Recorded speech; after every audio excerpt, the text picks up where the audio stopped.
আমাদের উপর পুলিশ বাহিনী অমানবিকভাবে লাঠিচার্জ নির্যাতন করেছে।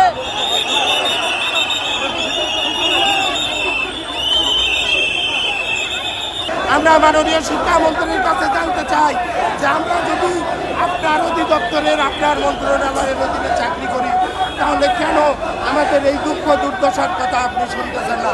আমরা একটাই দাবি জানাচ্ছি, আপনারা যে আমাদের ইবতেদায়ী মাদ্রাসাকে স্বীকৃতি দিয়েছেন, রেজিস্ট্রেশন দিয়েছেন, হয় আপনারা রেজিস্ট্রেশন বাতিল করুন, নতুবা আমাদেরকে জাতীয়করণ দেন। আমরা জামাত না, আমরা শিক্ষক সংগঠন না, জামাতের সঙ্গে কোনো সম্পর্ক নাই। জামাতে আমরা শিক্ষক সংগঠন, ইবতেদায়ী মাদ্রাসা শিক্ষক সংগঠন না, জামাত না, আমরা স্বতন্ত্র ইবতেদায়ী মাদ্রাসা।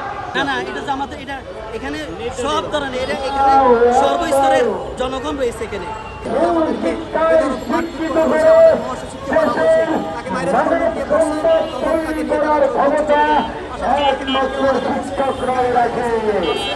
আমাদের যৌক্তিক দাবিগুলো মেনে নিন, আমাদের যৌক্তিক দাবিগুলো মেনে নিয়ে আমাদেরকে রাজপথে আর কষ্ট দেবেন না।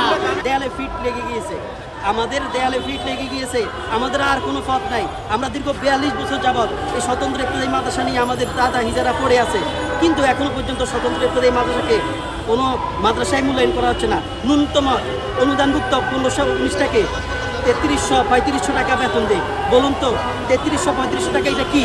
এটা কি একদিনের খোরাকি চলে? এটা নিয়ে ছেলে মেয়েদেরকে পড়াশোনা করানো যায়?